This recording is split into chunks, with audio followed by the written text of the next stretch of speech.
Ciao, oggi sono a bordo della LEXUS UX200. In questo video ti mostrerò come gestire il cambio automatico. All'inizio dai un'occhiata al centro dell'auto. Proprio qui abbiamo questa leva. Per passare da parcheggio a retromarcia, premi il freno, spingi la leva a destra e poi verso il basso.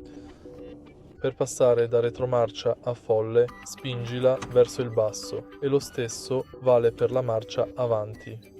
Una volta che siamo in modalità drive, possiamo spingere la leva a sinistra e ora puoi cambiare manualmente le marce usando le palette dietro il volante.